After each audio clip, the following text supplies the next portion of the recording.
En cette froide matinée du 3 mai 1814, Paris s'éveillait sous un ciel gris, témoin d'un événement historique. Après plus de 20 ans d'exil, Louis Stanislas Xavier de France, devenu Louis XVIII, foulait de nouveau le sol de son royaume. La monarchie, renversée par la Révolution et malmenée par l'Empire napoléonien, renaissait de ses cendres. Pourtant, ce retour n'avait rien d'un triomphe éclatant. La France était exsangue, divisée entre les nostalgiques de l'Ancien Régime, les bonapartistes et les républicains.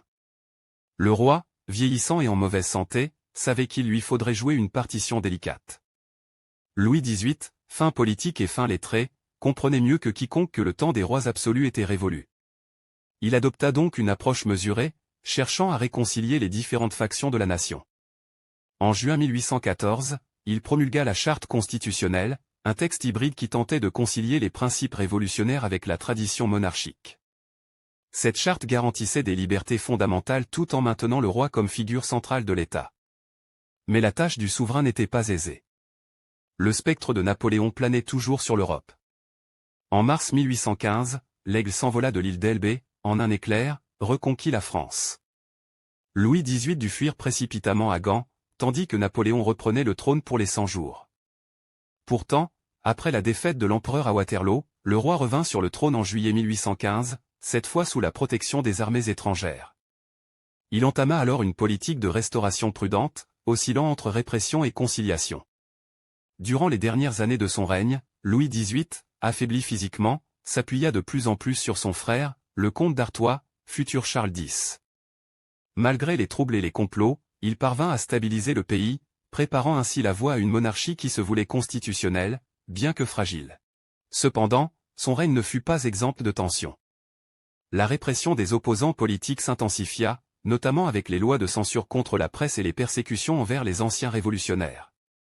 Le roi, bien que modéré, se retrouva souvent tiraillé entre les ultras, partisans d'un retour complet à l'ancien régime, et les libéraux qui réclamaient davantage de réformes. Parmi les figures marquantes de cette époque, Élie Decazes, l'un des principaux conseillers du roi, joua un rôle clé dans la gestion des affaires de l'État. Il tenta d'apaiser les tensions en favorisant un gouvernement modéré, mais son influence fut limitée par les courants réactionnaires qui dominaient la cour. Les tensions culminèrent avec l'assassinat du duc de Berry en 1820, un événement qui renforça la pression des ultras et poussa Louis XVIII à adopter une politique plus conservatrice.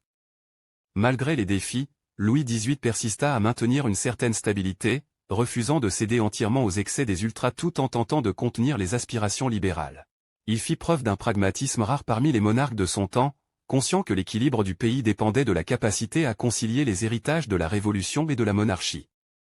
Le 16 septembre 1824, Louis XVIII rendit son dernier souffle au palais des Tuileries.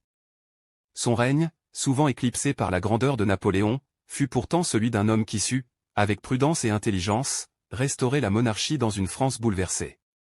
Son héritage fut un équilibre précaire, une tentative de réconcilier un passé monarchique avec un avenir constitutionnel. Mais le vent de l'histoire était déjà en marche, et la monarchie des Bourbons n'avait plus que quelques années devant elle. Le décès de Louis XVIII ouvrit une nouvelle ère pour la France, marquée par l'accession au trône de Charles X, dont le règne allait précipiter la fin définitive de la monarchie bourbonienne en 1830. Ainsi, Louis XVIII restera dans l'histoire comme le roi de la transition, celui qui, malgré les divisions et les tensions, sut restaurer une monarchie qui, bien que fragile, permit d'éviter une nouvelle période de chaos immédiat.